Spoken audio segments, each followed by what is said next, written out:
Okay, so what's hiding in here then? Oh, it's another motorbike. This is the latest project for the winter of 2023-24. It's the beginning of October. And just getting started on this project. I picked it up the other day. It's a 1974 Moto Guzzi Eldorado.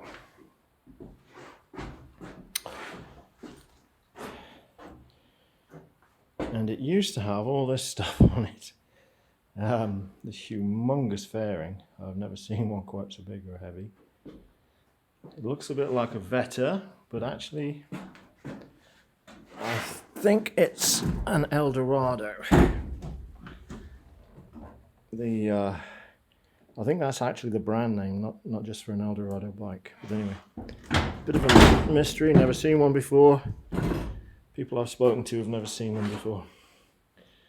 The bags, I think, are Dan Brown bags.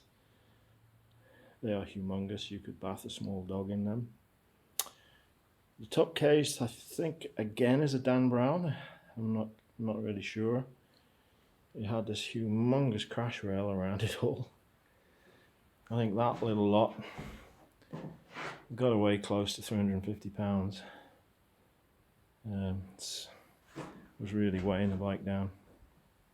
The rest of the bike is standard.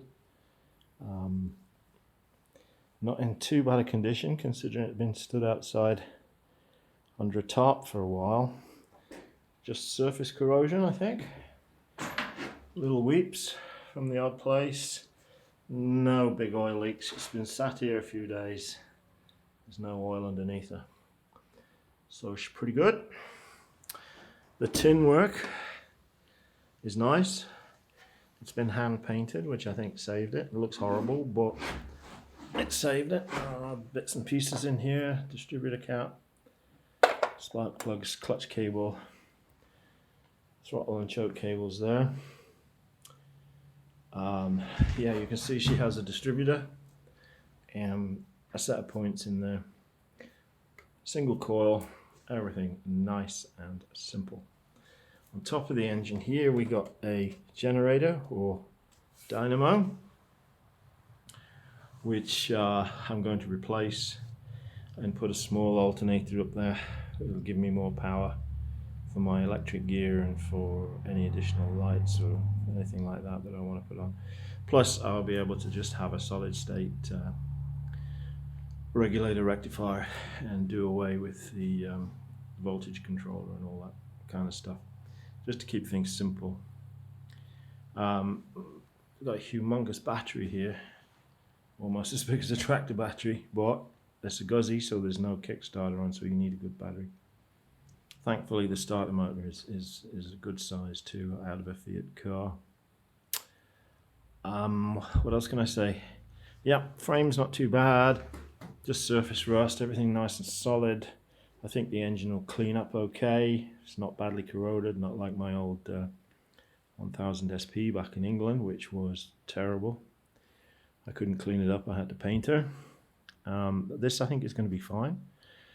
But she's going to have everything done from the back to the front, all bearings, all seals, check the gearbox, check the universal joint or renew it. Whatever happens, if it's good, it's going to get repacked with synthetic grease. The Metalon blue grease, which is fantastic, and it kept the U-joints on my farm machinery going for about 28 years and never had to replace one, which is incredible. So I'm a big fan of that. It's got the standard handlebars, high, wide and handsome. It's a civilian model, so it's got the twin clocks. The police version had a big clock mounted high with a lot of idiot lights around the front, and there was a kill switch here. This bike doesn't have a kill switch. It starts on the key here like a car. The older models had a button here, but this one doesn't. As regards the engine, well, obviously the engine is going to get pulled down and we're going to check the heads, check the valves, valve guides, make sure all that's in perfect condition, and then the bores on these engines. It's a chrome barrel, obviously, but straight from the factory they had chrome bores, and the chrome was directly onto the alloy, and they have a habit of peeling off. So we're going to have to check that. If the chrome is good, I may run it for a while just to see what happens. But this engine doesn't have an oil filter, so the last thing I want is little bits of chrome circulating with the oil. So we're going to have to pay a lot of attention to that. If they're bad, if they're already flaking, they're going to have to be replaced with some Nicosil lined bores. You can still get them. I think there's a company called Gilardoni, something like that. Anyway, you can get those. That involves an increase to 950 cc's, but I'm not really bothered about that. She's just a relaxed tourer. She's not a performance machine. Footboards. I don't like footboards. They're going to go. We're going to have foot pegs on it. What else?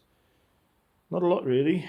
She's clocked in miles an hour because she originally came from the States, the United States. Not that that bothers me very much, because I can do a conversion in my head, hopefully. A little oddity about this is this thing here. No headlight. No headlight. Well, the headlight was in the fairing there, and under here is all the fuses and electrical connections that used to be or would have been in the headlight, but obviously they were transferred when the fairing was fitted, which was probably from new. So anyway, I'm going to take that off and find a headlight bowl for her. She does have new tyres put on by the previous owner, so I haven't got to buy those. That's one thing I haven't got to buy anyway. Hydraulic disc brake, Brembo. This is the first year they had them. Obviously this caliper is going to have to be rebuilt or replaced, and then I'll build some new hoses for her. What else? Mufflers, yeah. I don't know if those mufflers are standard or what they are.